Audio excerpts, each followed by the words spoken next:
It's time to get the story behind the story. Interviews with newsmakers, news breakers, and Vermonters making a difference.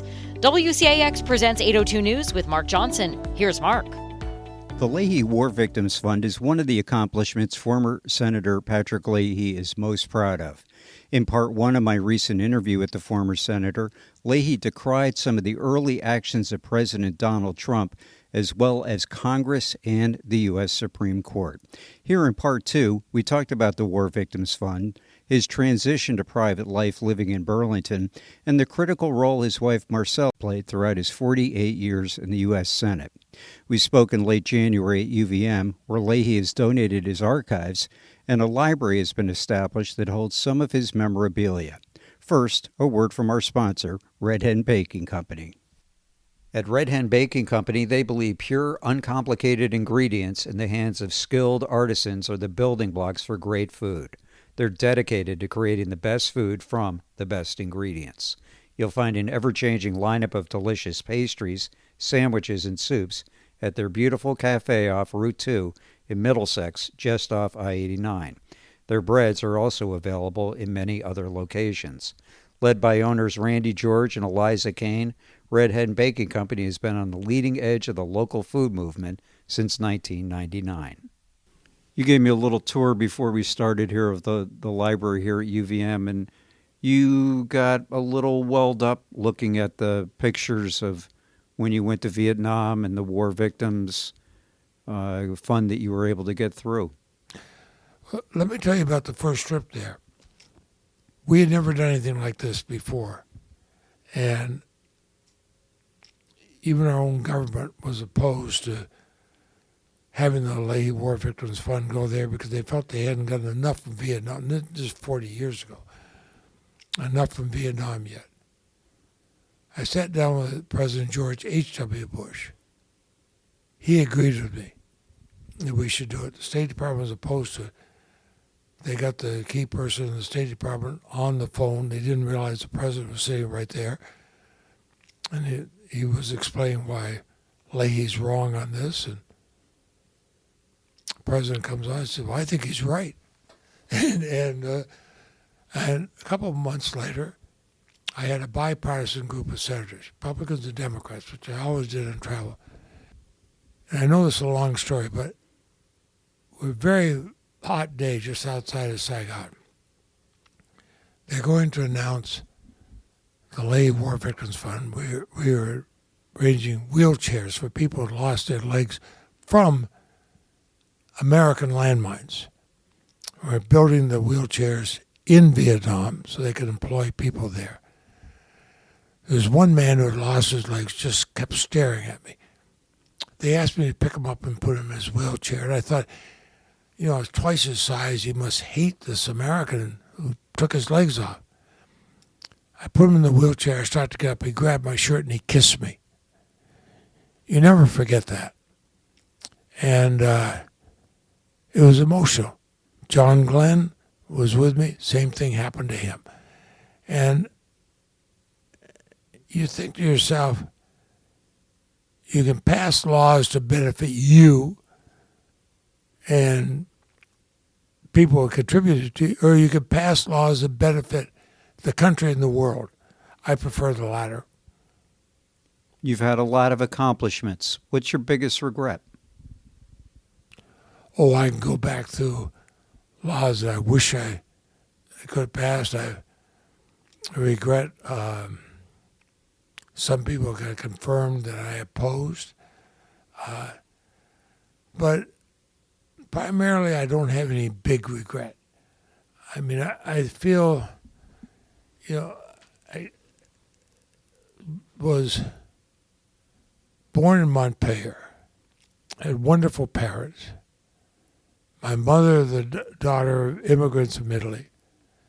My father, who had to leave school at the age of 13 because my grandfather, both my grandfathers are stonecutters, but my Irish grandfather, Patrick Leahy, had died as a stonecutter in Barrie. And my father became a self-taught historian. And he pushed us to read history as children. And he was so good in that. But I said, think of the country first. And I feel I've done that. I feel throughout all this to do everything right. Could I go back through my almost 7,000 votes I cast? Could I find some in there? What the heck was I thinking? Sure. But predominantly, I feel I did the right thing. And every time I voted not because of political pressure, but what I thought best. Again, going back to the vote to end the war in Vietnam, I had the editor of, at that time, a powerful newspaper in Vermont tell me he would make sure if I voted to end the war, if I became the only Vermonter ever to vote to end the war in Vietnam, he'd make sure I never got reelected. And I thought of that the 8 times I was reelected.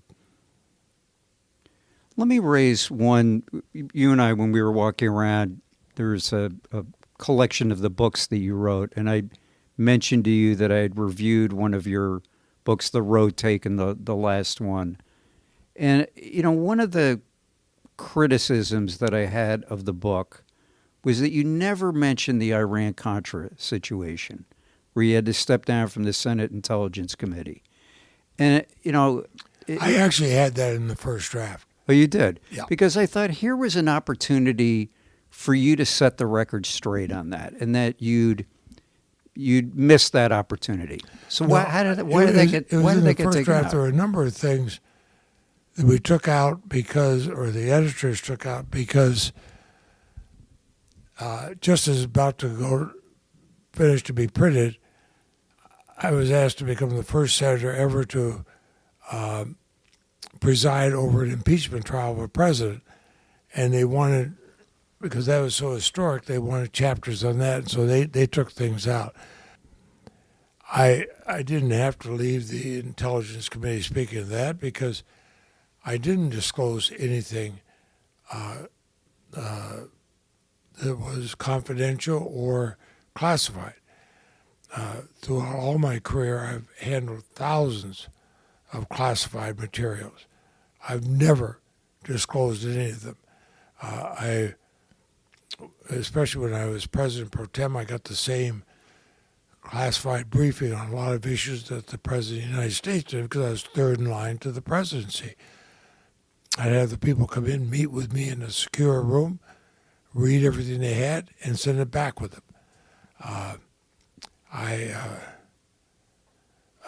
And I've never, ever revealed anything that was classified. So why did they take that out? I mean, it isn't as though... Oh, I don't know. There's a whole bunch of things they took out. I mean, I don't know how many pages that was, 350 pages or something like that. Well, it wasn't as long as Robert Cairo's books about Johnson, that's for sure. No, and nor as well written as his books. I've read those books. They go on quite a while. And I saw an article about him showing his library, and in the hidden door in his library where he has more books.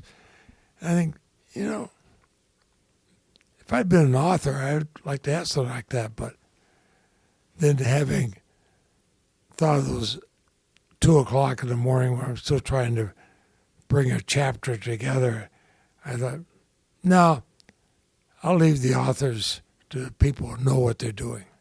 How's your health? How's your mental acuity? How do you observe yourself these days? Well, I am older than I was when I was first elected at the age of 34. Well, that's true.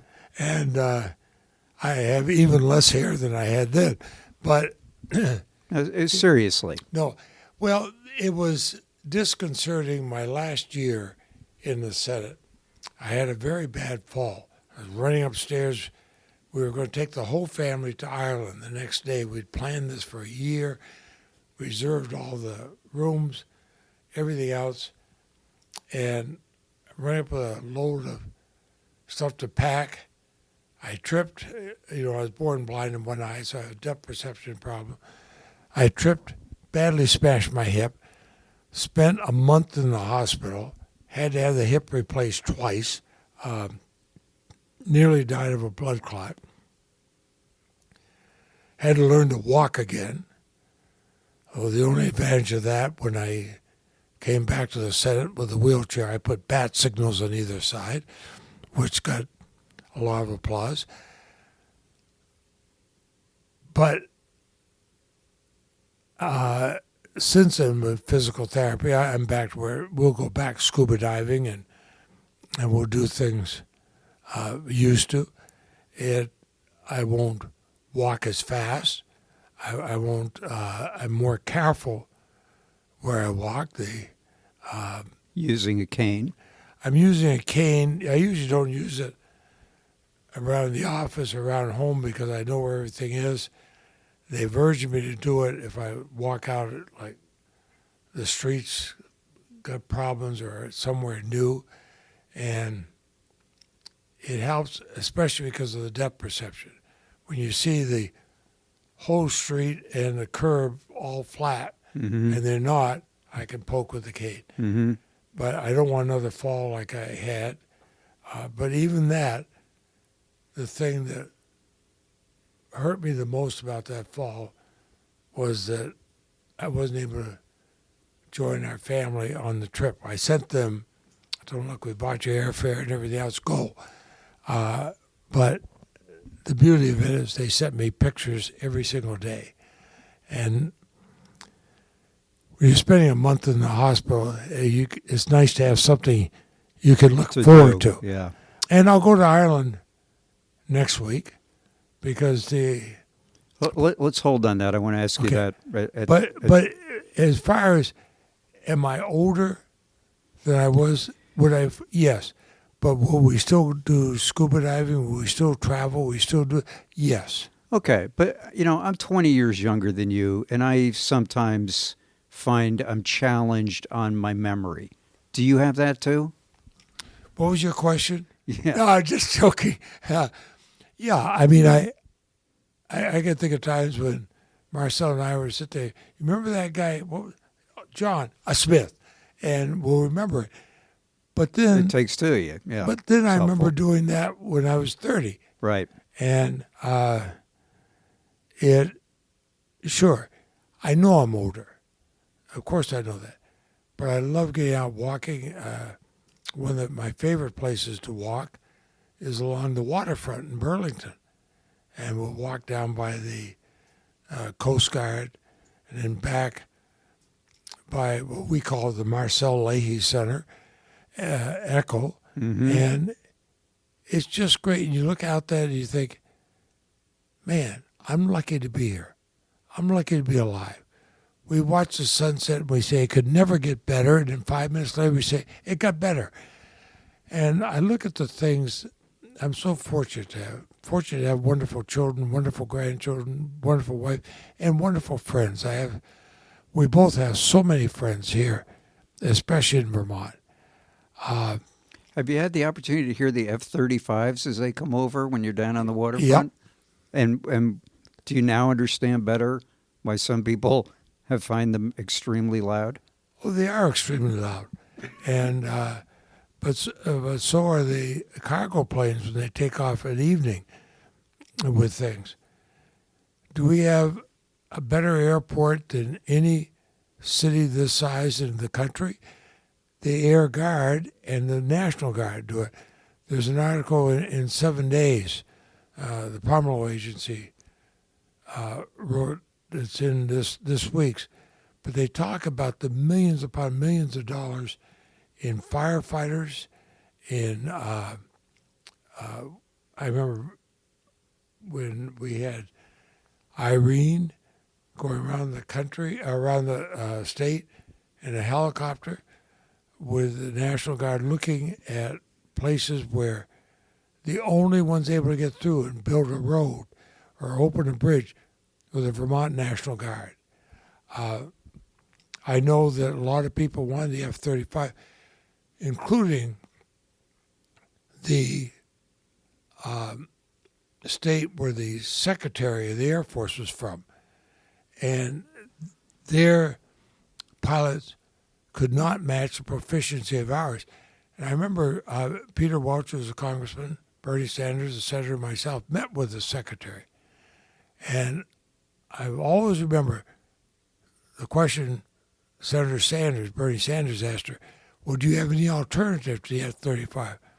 She said, no, it's that or nothing. He said, then we want the F-35. We want the F-35. Peter, Patrick, do you agree with me? I said, oh, yeah, we agree. And it was, are they noisy? Sure. Were the F-16s noisy? Yes. And are we better off in this state having the Guard? Not only the thousands of people have been employed over the years, but by the people that have been trained over the decades in our National Guard and gone on to do other things in business, academia, and so on. I'm proud of them. Were you surprised Bernie decided to run again? I didn't discuss that with him. You have to ask him that question. But were you surprised? No, I think he has a following around the country where he goes out and gives lectures and so on, and it's easier to do that if you've got an office and people can handle all the logistics. But and there are some things he feels strongly about. He probably feels he can affect them in the Congress. So everybody has to make their own decision. I mean, this is when I announced, I was 33 years old when I announced to go in the Senate. We never, since the popular election of senators, we never elected anybody under 50, never elected a Democrat. And so I'm a 33-year-old Democrat, and I'm running. Everybody say, okay, kid, you get your name known, maybe you can go to the legislature next year. And I wanted to be in the Senate. Once I got there, I wanted to stay because every year I was there, I was able to accomplish more. I never expected to become President Pro Tem and Chair of Appropriations, the most powerful positions in the Senate, but I took advantage of it and did a number of things in Vermont and around the world that I wanted to do. But I reached a point, okay, I've accomplished what I wanted to do. And now what I want the most is to go home. Every member has, well, some people don't get a chance to make that choice. The electorate makes the choice. I feel fortunate that after my first two elections, they were easy. I won easily. Yep. And which is also a temptation to stay when you win easily. And so I felt good about making my choice. Everybody knew I could be reelected. Our Republican governor was urging me to run for reelection. But we wanted to come home. It's as simple as that. I can't speak for what motivates anybody else. I mean, the average age of the Senate, I would be, I'm not sure I'd want to calculate what it is. And when you were first elected, I'm sure it brought it down. But today it's got to be, in the 70s, right? Well, I think it's in the high 60s. Maybe it's 70. Well, when I first came there, I was the second youngest. The youngest was a senator from Delaware named Joe Biden. Right. And we both talked about the fact that one of the old timers in the Senate came up to us and said, well, you boys work hard, but you come from small states, but you may still amount to something. Most effective president you worked with? They all had different things. I mean, Joe Biden does not give credit for what he did coming out of COVID, bringing, I've never seen any president, Democratic or Republican, bring NATO together the way it did, which is part of our national security. He's helped the economy, which was starting to plummet, to come back. So he was effective. Each one of them were effective in different ways. I mean, the first president I was there with was Jerry Ford. And he brought back a sense of integrity to the Senate. He said, To the country.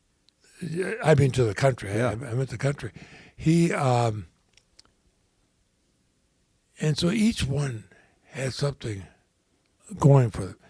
Each one made mistakes, and I felt privileged to work with presidents from both parties. I did get a chuckle out of the last President Bush, George W. Bush, who had appointed me a delegate to the UN. Every other year they have two senators, one Republican, one Democrat. So you get this beautiful scroll which he's signed. And I said to him, did your hand shake when you signed that appointing me? He said, hell no, anything to get you out of town.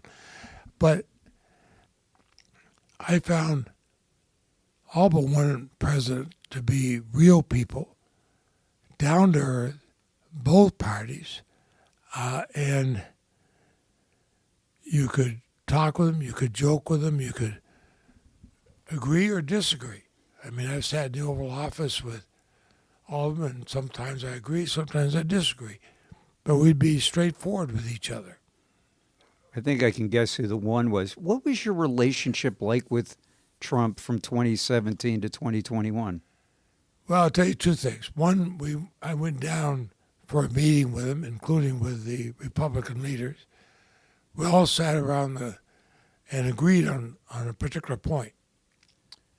We were halfway back to the Senate, and we got a call that he had announced he's taking a different position. And that really worried me. Now, on St. Patrick's Day, there was a policy started by Ronald Reagan and Tip O'Neill, totally different, to have a St. Patrick's Day party and have House members and Senate members be there for a luncheon of both parties. And with my Irish name, I was always invited. So I'm there the first year Trump was there, and I was talking to the Prime Minister. Trump comes in, claps me on the back. I see you're here with my good friend Pat Leahy. Well, we call him Patrick today. Well, everybody called me Patrick. He said, a wonderful senator, great leader. Clapping me on the back and walks off. The Prime Minister turns to me and says, well, Patrick, do you suppose he has any idea who you are? I said, no. No, what I liked about, to different degrees, the presidents I've been there with, you could go down with Republicans and Democrats and sit down with them and say, hey, we agree with you on this, we disagree with you on that. And you try to, now, they might not change their mind, but they'd listen to you. We'd try to find a common ground. I think every president, except Trump, felt it was important for the country to find a common ground. And, I was there with presidents across the board. And if you can't do that, especially in the Senate, there's only, again, I keep emphasizing, there's only 100 of us to represent a country of well over 300 million people. The country hurts if we can't come together, and the country's hurt if the president thinks only he has the answer to things. A lot of people are using the word, he wants to be king, that we're living with with royalty. Yep, and that's the way they're acting. And we're not a monarchy. Last question. Tell me about your upcoming trip to Ireland. Well, it's going to be kind of interesting. The Irish are giving me their presidential award because of what I've done, what I've done in international relations, what I've done to work with Ireland, especially things like the Good Friday Accord, which George Mitchell brought about. But I've worked with them on the Irish Fund, and I've seen them go from a country, a wonderful country, but now a very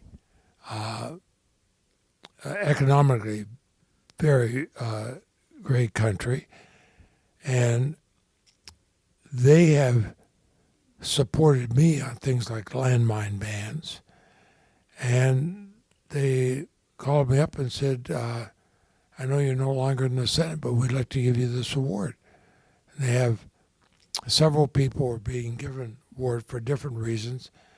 None, and it's given only to people who are not Irish citizens, but have had a relationship with Ireland and are being, in my case, being awarded because of what I've done with Ireland, with the Irish Fund, the Fund for Ireland, which helped create jobs for both Protestants and Catholics, something that needed to be done in the North, but also what I've done with landmines, with the War Victims Fund. Those are important things. I was remiss in not asking about your greatest asset. Is Marcelle happy that you're not down in Washington too? And and how's her health? No, somebody asked her, are you glad that Patrick decided to retire? And she couldn't stop laughing. She said, of course I am. I mean, this was a decision we had debated whether to run for my last term. As it turned out, I'm glad I did because of the things I was able to accomplish with the seniority. But we were absolutely wanted to do it. She's had health problems, but let me brag about her on one thing. She had a major operation for colon cancer, and they got everything. But 11 days after the operation, she gave the graduation speech for Champlain College. Wow. One of the rare standing ovations I've ever seen. And it was a hit. I've been fortunate that, and our children have been fortunate, to have somebody who's a medical surgical nurse. And she is taking care of all of us. Well, you told me that were it not for her, that your fall, they discovered things that she picked up on. Yeah, the head physician told me, you have to thank her. She saw the symptoms of you having a blood clot. We had missed them, and it probably would have been fatal. Now, we've always done everything together, and I'm thinking of relationship with Cuba. She is highly respected in Cuba because of what she did to try to bring together. The same thing in Vietnam. The people who are recovering from war injuries, the people who have been crippled by Agent Orange, they all want to talk with Marcelle. Well, in the movie that they showed about your first election, she's the reason you won. No question about it. It's funny because the Free Press that time was an important paper, and they always did a profile of the spouses of people running. They decided it wouldn't be fair to my opponent, who had been divorced, to do a profile of Marcelle. They had done the interview, but they never published it because they didn't think it'd be fair. Well, they published it a couple weeks after I got elected, and they referred to her as my secret weapon. Well, she was. She'd go up in the Northeast Kingdom where she was born, where her parents had immigrated from Canada to the Northeast Kingdom. She'd go with her father, heavily Republican areas, but they'd hear somebody with a French accent, and they both switch into French, which was her first language, her father's first language. And they're like, oh, they're one of us. And you could see the polling change. My mother would, there was a radio station in Barrie that had a part for Italians, she'd speak on it, of course, in Italian, which was her first language, and they say, "Oh, he's one of us." And so, although I must admit, the story went around that some of my opponents would drive through the graveyard in Barrie, and they'd see a gravestone, Patrick J. Leahy was my grandfather, and they say, "Darn, wrong one." But no, Marcelle and I have done this together all the time. And I think of, again, to go back to the War Victims Fund, she's gone right into the places where they're doing the surgery on that. When Haiti had an earthquake, she would go in with the people who had been wounded from it. And everybody would say, well, okay, this may be a senator coming from the United States, but they're real people. Look what his wife is doing. And she is great. Although we did have one time when I was in Vietnam, and the traffic in Hanoi is crazy. They don't have traffic lights. You have these four-way intersections, multi-lanes. It's like schools of fish. And somehow they merge. And a friend of ours in Hanoi wanted to take Marcelle around on her motorbike. And she said, great, I'll do it. I had meetings. Our ambassador was very concerned. He said, well, we can't allow that. She said, I'm not in the State Department. I'm independent. And off she went. Well, the word got around. That night at an official dinner, the president was there and everybody else. They wanted to meet Marcelle. You're the woman, we saw the picture of you on the motorbike.